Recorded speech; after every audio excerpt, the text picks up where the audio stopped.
Hello, good afternoon, everyone. Thank you for being here. We're gonna kick off this webinar organized by APBREBES and BOTENS on the European Union's push for intellectual property rights on seeds and its impact on developing countries. But before we do, I just have some technical information for you. So you have a toolbar at the bottom of Zoom, which most of us are unfortunately quite accustomed with in these times. And we have interpretation into French and also Spanish. And then you can choose the channel in which you can listen to the webinar. And the main room will be in English. You also can use the chat to address your technical questions to the host and panelists. And at the end of the presentations, we're going to have a round of questions and comments, and these can be done through the Q&A here or by raising your hand to ask for the floor. This webinar, just so you know, is going to present to you the research paper results, which are available in English and Spanish on this address of the APBREBES website, and the policy brief, which is available in English, French, and Spanish at the BOTENS website. And our program will kickstart with François Meinberg, coordinator of APBREBES, which will talk about the impact of the UPOF system on farmers' rights and food sovereignty, but also since the level of knowledge about UPOF will not be the same across participants, also introduce the UPOF conventions themselves a little bit.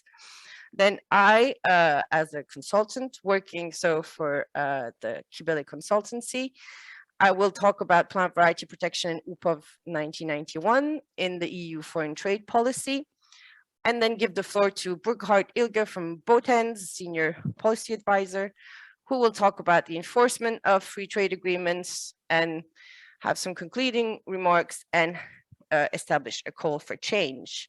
With that, I will give the floor to François, coordinator of APBREBES. Thanks a lot, Fulia. Just sharing my screen.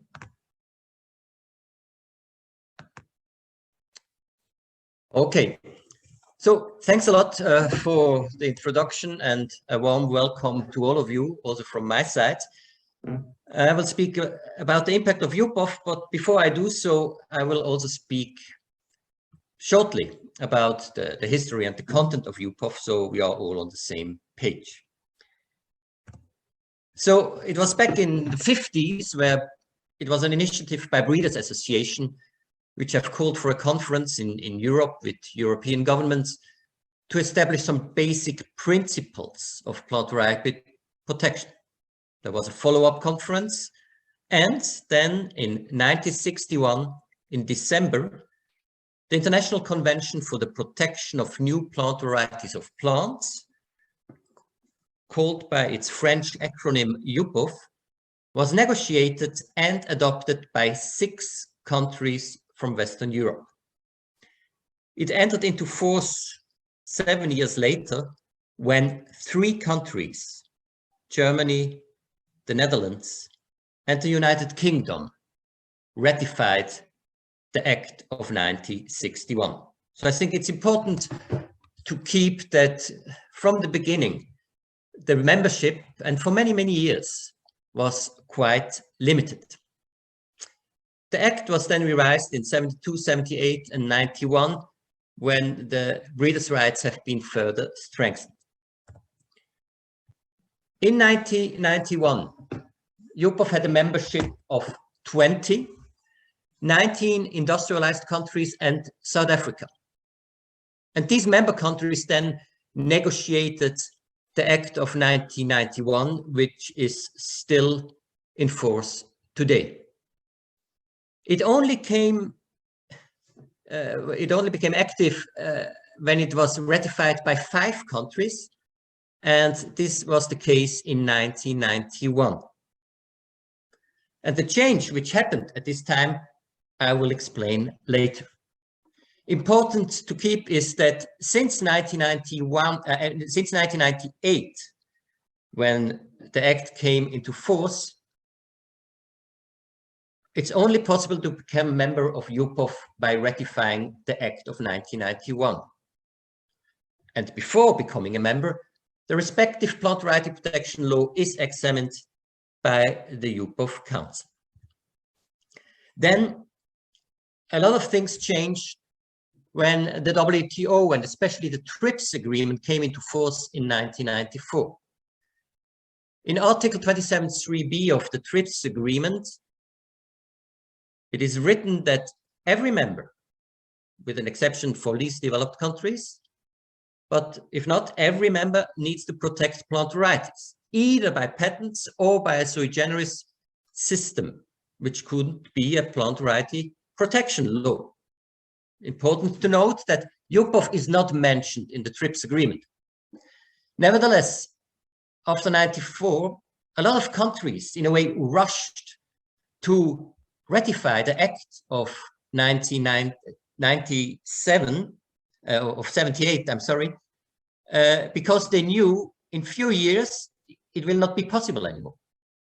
So a lot, especially Latin American countries, have ratified the Act of 78 in the 90s. Other countries like India, Ethiopia, Thailand, Malaysia, Philippines, and many others said, no, we will develop an own system for plant variety protection, better balancing farmers' rights and obligations we have under the Convention on Biological Diversity.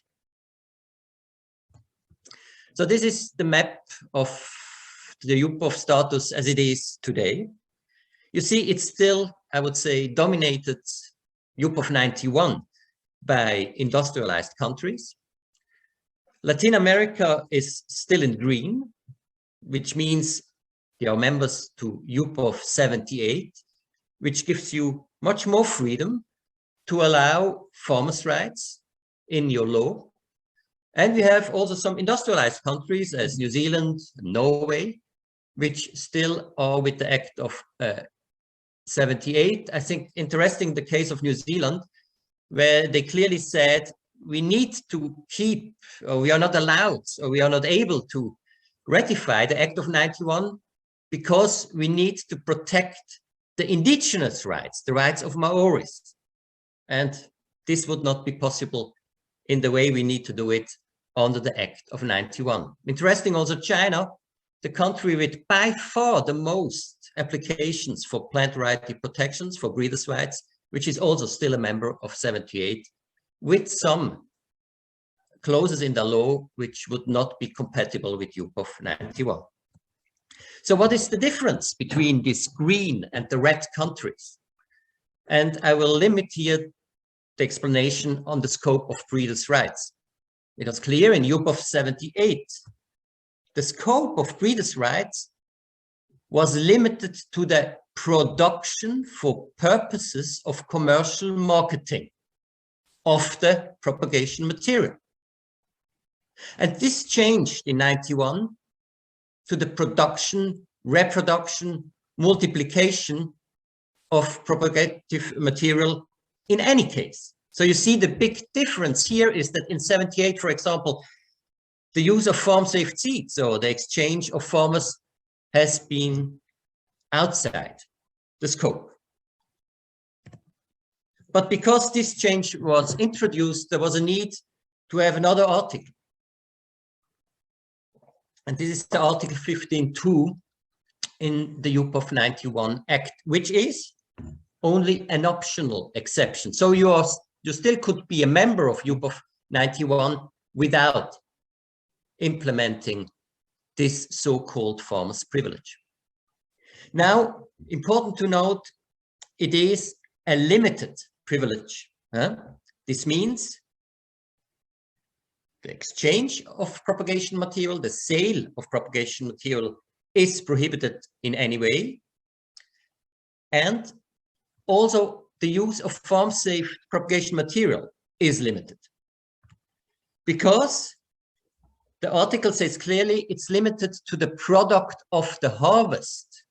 So if the propagation material is not the product of the harvest, it's outside. This means there is no farm-safe seeds or farm-safe propagation material for fruits, berries, and most vegetables. This is excluded in principle.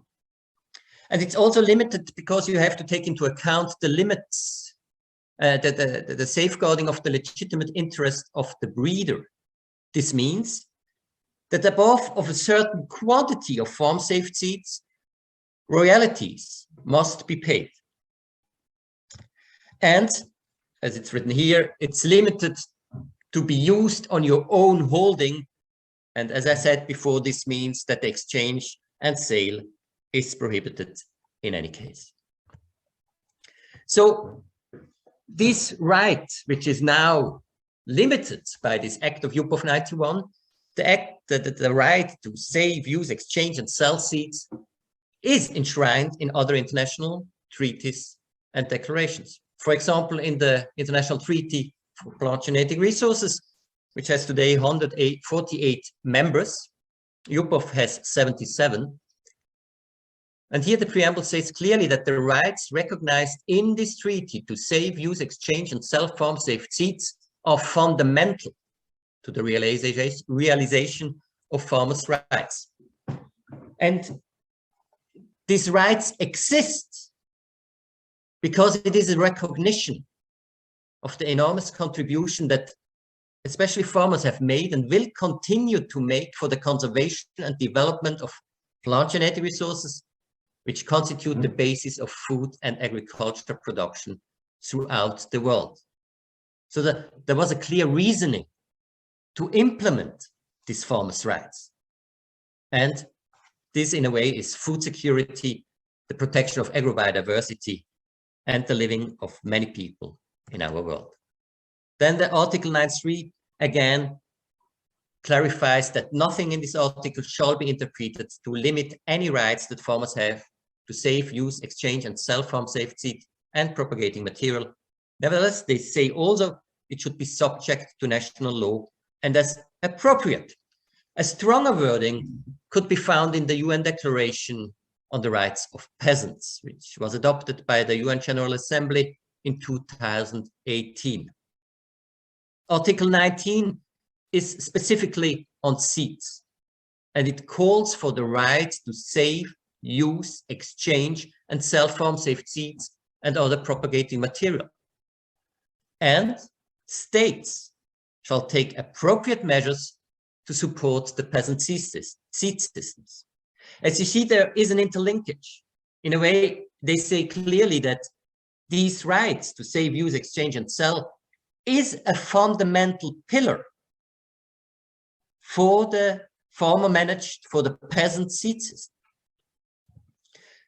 I think important for our discussion today is also the clause where they say that states in the plant variety protection law should respect and take into account these rights also declared in Article 19.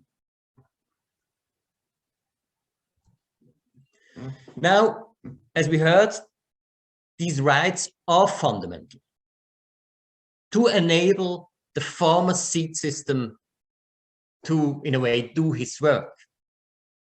And it's important that this farmer seed system still today is by far the most important source of seed in most farming systems of the world.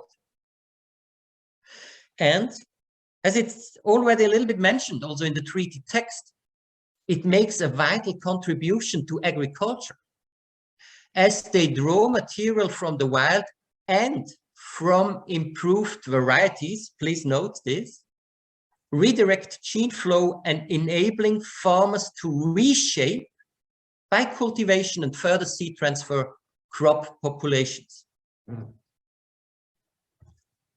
But this farmer seed system and this biodiversity created by the farmer seed system is not only important for the farmers themselves, it's also important for the breeders. Here's a quote from the US Department of Agriculture, where they say that crop genetic resources are the basis from which all the crop production stems. But habitat loss, the dominance of scientifically bred over farmer-developed varieties, and genetic uniformity are all threats to continued diversity. Plant breeders need diverse germplasm to sustain productivity growth. And certainly, this farmer seed system is also important for the food security in the South. Here I quote a study by the European Parliament, which said that limiting this farmer seed system, for example, by requesting adherence to UPOF 91, has generally negative effects in terms of poverty reduction. And the outcome of a human right impact assessment, where I was also involved, concluded that UPOF 91 could limit the farm's capacity to access the seeds through the informal channels, and it could limit the sale of seeds by farmers, which is an important source of income of many farmers. And it's also essential for the diffusion of seeds in the informal seeds. So clearly, the farmer seed system is the main source of seed and new varieties for most crops in the case study countries. In this study, there was India, Kenya, and others. And the study done by Wageningen University for the World Bank clearly stated that intellectual property rights may reduce the effectiveness of these systems by limiting the saving, exchanging, and selling of farm-produced seed of protected varieties. And when we are saying they are limiting this effectiveness of the system, this means they are limiting also the contribution of the system for biodiversity, for food security, and so on. I'd like to show it in a graph. The inner circle represents what here is called the informal seed system, or what we would call the farmer-managed seed system. And the outer circle here is what is called the formal seed system. So for our discussion today, it's important to see that both systems are independent. As you see, the formal seed system certainly is using biodiversity resources coming from the farmer-managed seed system. So most accessions, which are in our seed banks today, in CIMMYT, in Erie, and so on, are coming from this farmer seed system. This access is mostly regulated, for example, by the multilateral system of the treaty. Now, we see there is also another arrow at the bottom right, which shows that also the farmer-managed seed system likes to access and is accessing genetic resources coming from the formal seed system. And this is also an important source, like it is vice versa.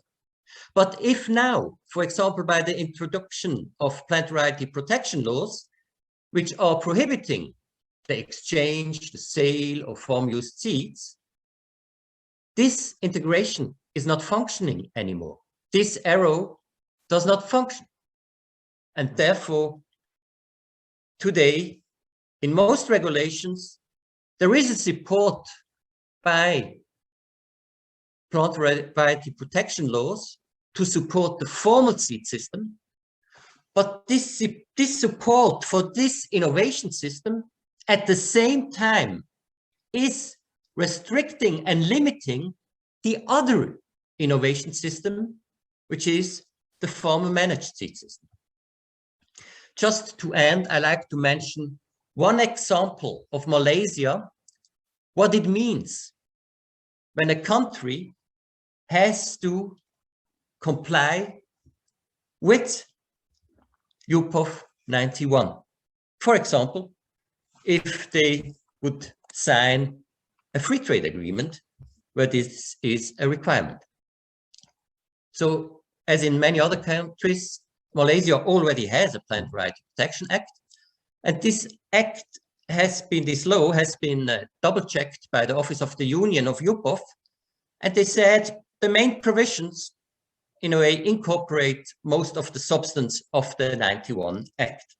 Nevertheless, it was clearly said by the Office of the Union that if Malaysia like to adhere and become a member of UPOF, they would need to change the following clauses in the law. Today, Malaysia, in the law, they have a paragraph saying any exchange of reasonable amounts of propagating material among small farmers is allowed. The UPOF office said there is a need for deletion. This could not be accepted on the UPOF. There is another paragraph in the law of Malaysia saying that the sale of farm-safe seeds in situations where a small farmer cannot make use of the farm-safe seeds in his own holding due to a natural disaster or emergency should be allowed. Also in this case, it was said by UPOF, this could not be allowed under the Act of 91, only if this clause would be switched to the paragraph of compulsory licenses. But I thought this is a joke. Imagine during the natural disaster or emergency, starting the process for a compulsory license. I think this is not a serious comment. Also, Malaysia had in the law, for example, the possibility to protect farmer varieties with different criteria, and they had the requirement to disclose the source of the material used. They did so to comply, for example, with their obligations under the Convention on Biological Diversity. So we need to be aware that if, for example, through free trade agreements, other countries are forced to change the law, this means, for example, changing all kinds of these paragraphs which have been developed by developing countries for their laws, but should maybe not be allowed anymore in the future. This was it from my part. At the very end, you will also see a short video which explains the same issue in 2 minutes. Thanks a lot. Thank you, Francois. Without further ado, I will talk about the plant variety protection in the context of the European Union's foreign trade policy. But I would just like to remind you, so if you have questions, it would be great to put them on the Q&A function rather than the chat, so that we can all collate them and have them and respond to them at the end of the webinar. Thank you. We'll try to fish them in the chat, but it's usually more difficult to go look out for them, where you have a lot of comments also that come into play. So I will present today essentially a research that we conducted. So together with Francois and Burkhardt, with the initial research question being, is the UPOF Convention promoted by the European Union in its foreign trade policy? And if so, how?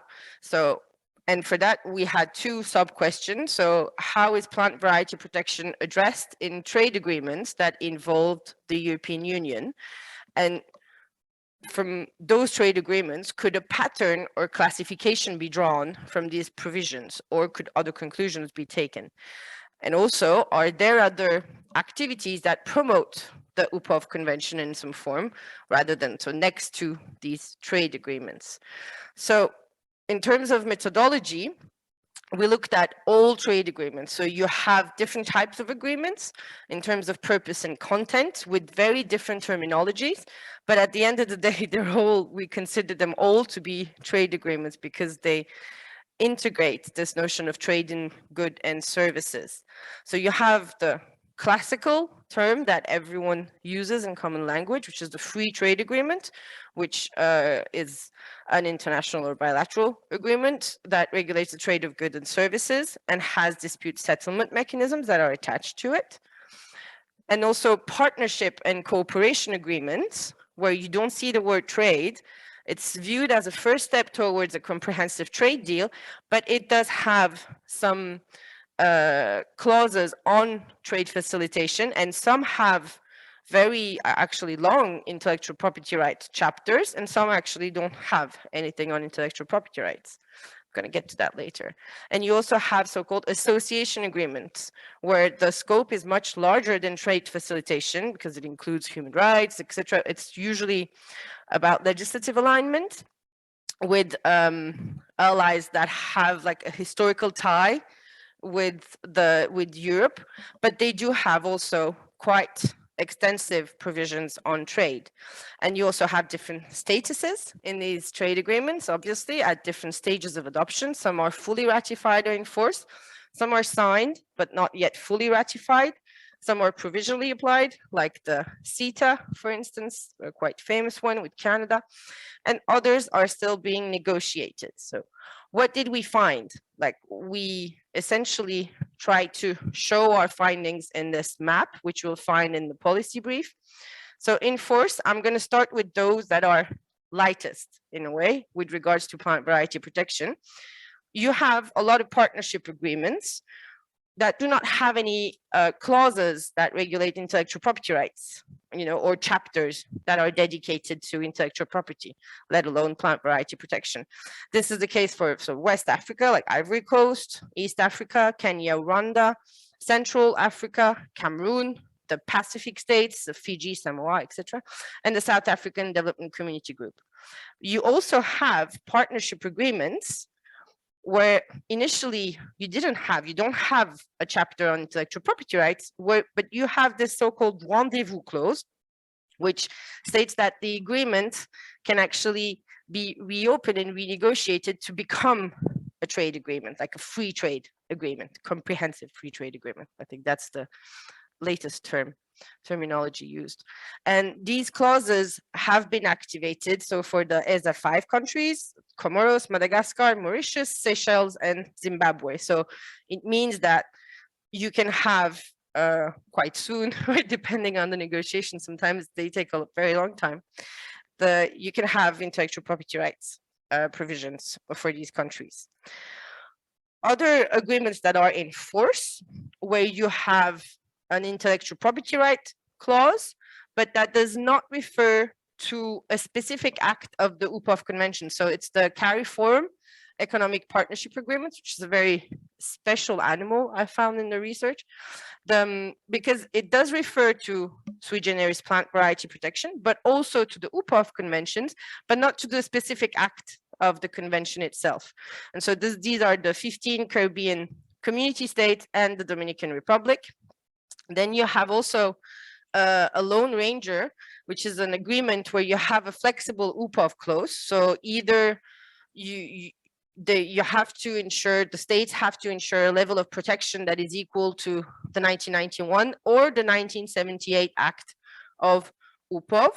This is Chile, which as a country is still a member of the 1978 Act of UPOF. And then you have the bulk actually of our research and findings, where you have agreements where the IPR chapter has a clause that states that the countries need to ensure protection at the level of the UPOF 1991 Act, plus also cooperation, etc. That depends on the country. This is obviously very okay that this clause exists with countries which are, where you have a more industrialized seed industry, let's say, and perhaps less weight that is given already on the ground to farmer seed systems, because they were already members of the 1991 UPOF Act, obviously. So Japan, Singapore, South Korea, Israel. Canada is a strange example because they actually became members of UPOF 1991 only in 2015. And it was argued in the doctrine, certain doctrine, that it was also a push that came with the CETA negotiations, arguably. Then you also have this push. I mean, these countries were members of UPOF 1991, but because the obligation is embedded in a free trade agreement, it also comes with specific consequences that Burghardt will explain afterwards.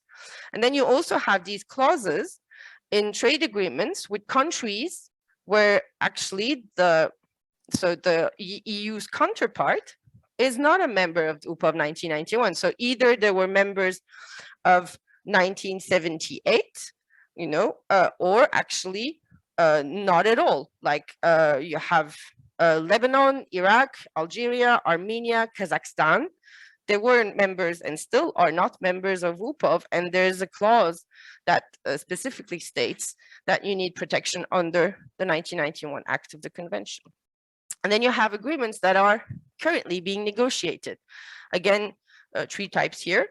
You have the Lone Ranger case of India, where a clause, very flexible, I think the most flexible I've seen in all of the research, where the clause essentially says that you should have a sui generis plant variety protection, but without mentioning the UPOF convention.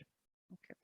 This is still being negotiated. And then you have the Mercosur agreement, quite also famous, which is the flexible UPOF clause, I call it. It basically establishes an obligation to have a protection either under the 1978 Act or the 1991 Act. And then lastly, you have agreements that are being negotiated with UPOF 1991 clause.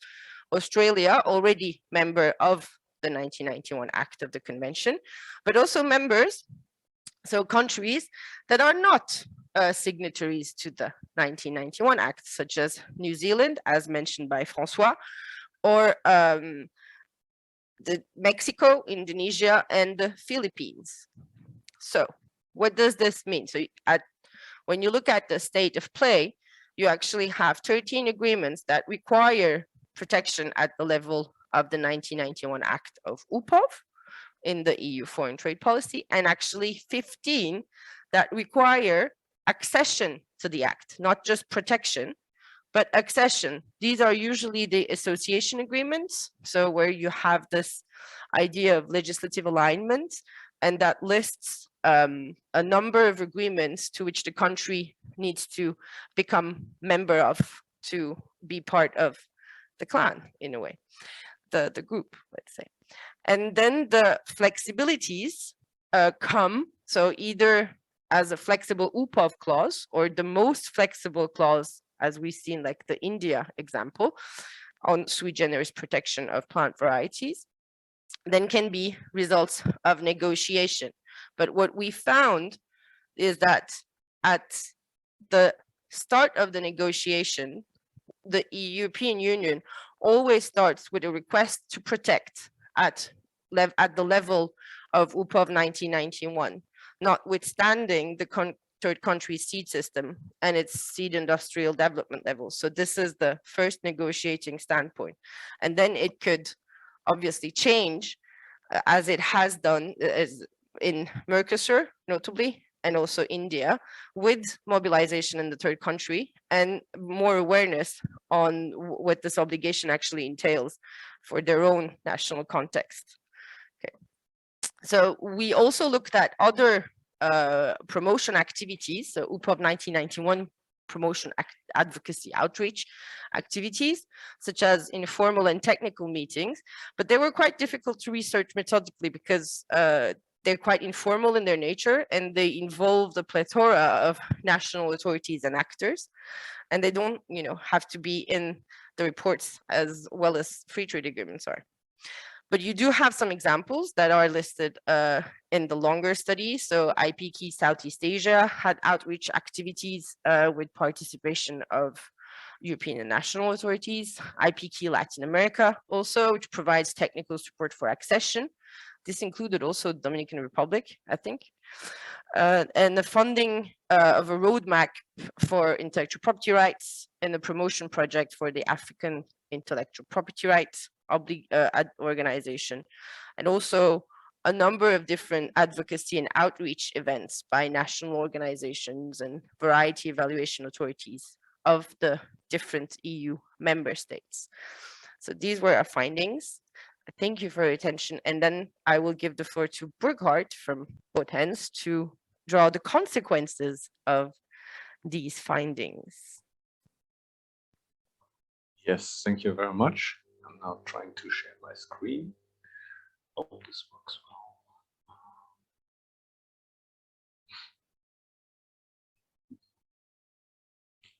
It's stuck.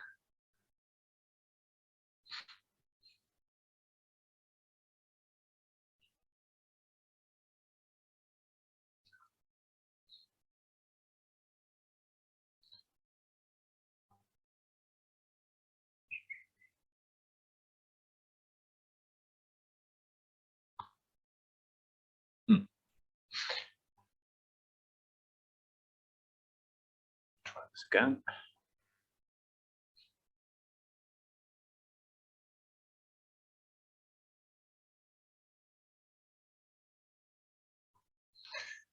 I don't know why, but I have a problem to share my slides.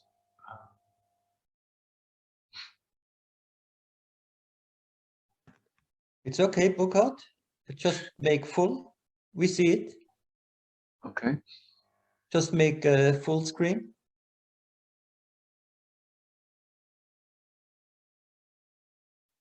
Okay. And if not, it's possible like this. Okay. Thank you very much. So also for the other presentations. So what I want to look at was, we have seen in the study that the EU trade negotiations are used to make countries to change their seed policies and to go into the direction of UPOF 91. The question of Canada was mentioned, but there are more clear examples where this is happening.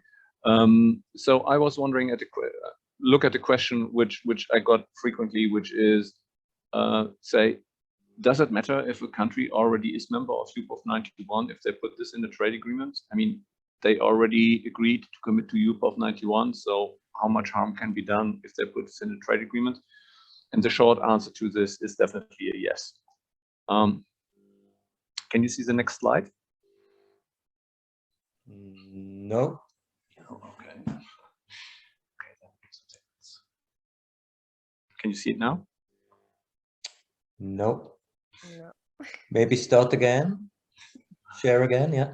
Yeah, I think I have to find a different place where I share. The joys of Zoom. And if not, Fulia or... Is it now better? Try to switch? Yes. Yeah. Okay. Although it's small, if you could have full screen would be better. Yes, but I don't know Doesn't where look- I am okay. at the moment. So Okay. my apologies for that. So to answer this question, so does it matter if countries who already have signed UPOF 91, if it's in a trade agreement? We should look back at the motivation why it is there. And for this, I want to take us 15 years back. People might remember that in 2003, there was a breakdown in the WTO negotiations. The developing countries were taking the mandate for a development round of the WTO very serious. And an agreement was reached that certain offensive interests, which OECD countries, and particularly United States and the EU, wanted to have on a WTO agenda, would not be negotiated, the so-called Singapore issues. And then shortly after, in 2005, there was a Hong Kong ministerial, and then the EU realized that the ambitions they had for their offensive interests in trade policies to be embedded in the WTO were not making progress as fast as they were hoping. So they then had at the same time a new trade policy, the EU trade policy, which at that time was called Global Europe Competing in the World. And here you see the header of this document from 2006. And below the blue line, I put an excerpt out of the main issues which they wanted to address in this in their new EU trade policy. And one was a strong focus on IPR enforcement. So not only that countries would apply certain IPR rules, but that they are enforceable. And they were developing a related strategy on that. And how to do this, a decision was taken to start bilateral negotiations of so-called new generation free trade agreements. And this is basically now where the current situation we are in is coming from and where the mandate is coming from. So the first thing, which is a big difference, if you are a member to UPOF and you put it into a trade agreement, that is now really enforceable. So this is what the EU does in its trade agreements. It's mirroring a little bit what they were hoping for in the WTO, so that you have a dispute settlement mechanism, now not in the WTO, but in this trade agreement, and that you have sanction mechanisms. So for example, this is here an excerpt from Article 29 of the CETA text, where they talk about the sanction mechanisms, and you can see here that like in WTO rules, you can suspend obligations. So if Canada, for example, would not implement UPOF obligations, the EU could take countermeasures, and that the dispute settlement body would calculate, of this trade agreement, would calculate how high these amounts would be.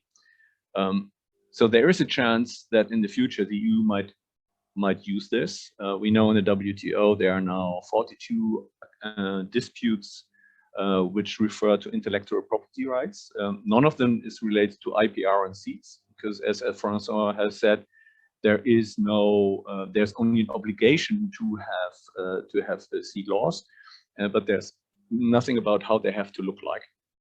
And there are also these waivers for least developed countries. So this is why the EU wants to have this in its trade agreement, so that they can make the next step and really apply pressure and enforce intellectual property rights. The other problem is that if a country has signed UPOF 91 and it puts it into a trade agreement, it's locked in.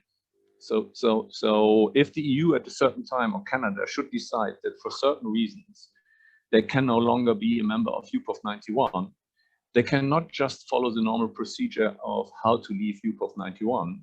They also have to deal with this trade text. So if Canada wanted to leave, they would have to negotiate with the EU would have to agree, and they would have to change the text. Or if the EU would say, no, we don't want to change the text, then Canada would have to call off the whole trade agreement, which is such a drastic step. I think everybody will understand this will not happen. But it is important to recognize this. So this is locking in the UPOF 91 state more or less forever, or makes it very difficult to get out of it.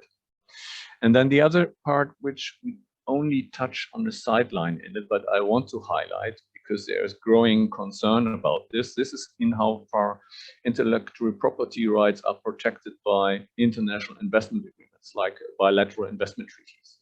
And there directly the rights holder, so the owner of the intellectual property, might be able to file a case, making use of this very controversial ISDS mechanism. So why is this important for a trade agreement? You know, this is these international investment agreements are different agreements, not the trade agreement. Now, the reason for this is if you look at case law on this ISDS cases, that they also protect legitimate expectations. So if you put something in the trade agreement where a breeder can later claim, I had the expectation that these and these rights would be granted to me, they might be able and say, look, this was promised to me, this was why I made a certain investment, and this promise was not kept. So I might I sue you for compensation. And also this compensation claims are high because they also cover in future expected profits. So I bring this up because if countries should decide to include UPOF 91 in a trade agreement, which in my view they never should do, they have to be very careful. This does not have implications for unpredicted implications because of the investment treaties they might have signed. And then there is this requirement to cooperate on matters related to UPOF. That might not be a big issue, but government should be aware that this gives the leverage of the other state to interfere with how a state is implementing its national laws and regulations. And the question is if you find this appropriate and if this is something which you want. And then I also want to highlight that you have to take the ambition of the EU serious. I mean, they're very serious about the intellectual property rights which are included in trade agreements, and they really want to enforce them. There has been wide criticism from the business community that the EU is signing agreements, but then is not following up to really enforce them. So in July 2020, since then, we now have so-called Chief Trade Enforcement Officer, which I think clearly shows that the EU really wants to make sure that stuff which is signed is fully, as I said in the press conference, followed up. Okay, then let me conclude with some remarks and a call for change. I think the most important question everybody should ask as well, is it a good idea to include any text on IPR and seats in the trade agreement? You know, why are you doing it? Is it really something you want? Do you think it's a good idea to have all these problems we have by including text of UPOF 91 in the trade agreement, which I illustrated? Is this a good idea? And I say this because, as Fulya has shown, there are countries who were able to say no and said, no, we don't want to address that. Now, if another country says, okay, yes, maybe we include some text on IPR and seat, you need to really negotiate. We frequently see text as the first part, which is basically, precisely the text which the EU is putting on the table. And we see countries which just agree to it. We don't know why. Is it that they have no opinion on it, that they think it's not serious? We don't know in how far people who are in the country working on intellectual property rights, on farmers' rights and biodiversity are aware what the negotiators are doing, are aware what the Commission is doing, and how far communication within governments is doing properly. What we see is very frequently that this text is one-to-one included in agreement. On the other side, as Fulya has already said, there is this case of India, where we now know that India was able to negotiate a text, I think, which is much, much better than what the EU has proposed. So it has to be taken serious, and if you go into it, you really have to negotiate. But more in general, I think what is very important, if we look at UPOF 91 and trade agreements, that we need more awareness by all stakeholders, be it governments, be it academics, be it civil society, and to look at the rationale of UPOF 91 and what the consequences of this are. We also should, as Francois has already said, look at what happens since 1991 when UPOF was signed. I mean, we now have the Convention on Biological Diversity, which was signed, entered into force in 1993. We have the International Treaty on Plant and Genetic Resources for Food and Agriculture, and we have UNDROPS, the UN Declaration on Rights of Peasants from 2018. And if we really want to have sustainable seed policy, we have to follow up on the sustainability part, which is totally neglected in UPOF 91, which was really only about the property rights of breeders, of commercial breeders. Also, I think it's very important that partner countries need the full flexibility to draft their own seeds and plant breeding rights laws to promote a truly sustainable agriculture, agrobiodiversity, and food security. I also would recall that the fight when the WTO was set up by developing countries to get the flexibility the WTO is giving them was costly. That meant that developing countries had to agree to certain things they would not like to see in the WTO. So it will be important that what they have won, that they cherish it and try to use it and don't give it away in bilateral deals. And then I think the most important thing is, as Francois has mentioned, we have to have a better look at the roles of farmers in the contribution to seeds and to strengthen farmers' rights on seeds. Yeah. So this should not only be safe and use and exchange of and sell of farm safe seeds and propagation material and other, even if it is protected varieties. I think that's very important to take note of. And then I think I just can make a call on the EU. Please stop to require that other developing countries have to adopt UPOF 91. And then I want to conclude. which I think what is the most important thing is we need more discussions about this. So I found this very stimulating to meet Fulya and Francois, which have much bigger background on seed rights and intellectual property right than me, and me more looking at trade negotiations and text to learn from one another. I think it's very helpful, and I hope that the two publications we have made, so the longer study, which you find on the APBREBES website, and the policy brief, which you find on our both ends website, that this helps to stimulate the discussion, which we think is very important to have. Thank you. And apologies for my slide presentation. Julia. Yes. Sorry, I think we meant that we show the video now, but I would prefer to have it at the very end, okay, as there are already some questions, and so we have certainly enough time for the questions. Okay, thanks also to Burkhard. Seed is the basis of agriculture worldwide. Also, Suryani in Indonesia sows the seeds, nurtures and cares for them until she can bring in the harvest. She feeds her family, puts a part of it aside for the next sowing season or to sell in the local market. That is their economic basis. In addition, she uses her knowledge to optimize the seeds so the plants adapt better and better on site, becoming more robust and more productive. Farmers like Suryani have developed countless plant varieties for generations. This diversity is the basis for breeding new varieties and thus the insurance for our future food security and nutrition. But this seed system is in danger. International seed companies are exerting pressure. They want states to protect their commercial seeds with a property right similar to a patent, the so-called plant variety protection. What sounds good has negative effects because strict plant variety protection prohibits farmers such as Suryani from selling or exchanging protected varieties and even limits the propagation on her own holding to certain crops. The basis for this is an agreement called UPOF 91, which was signed in 1991, negotiated by a few rich industrialized countries. Industrialized countries such as the USA, the EU, Switzerland and Japan demand that developing countries introduce such a law and thus severely restrict free access to seeds. The seed companies profit from this, but women farmers like Suryani are threatened existentially. Why? Suryani can no longer freely access seeds from other farmers or earn an income by selling her farm-saved seeds. This deprives farmers like Suryani of their basic rights and reduces diversity.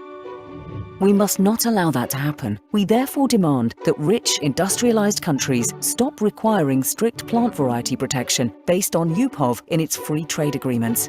Developing countries should have full freedom to determine their plant varieties legislation because their food security depends on the practice of freely saving and using farm-saved seed, including that of Suryani.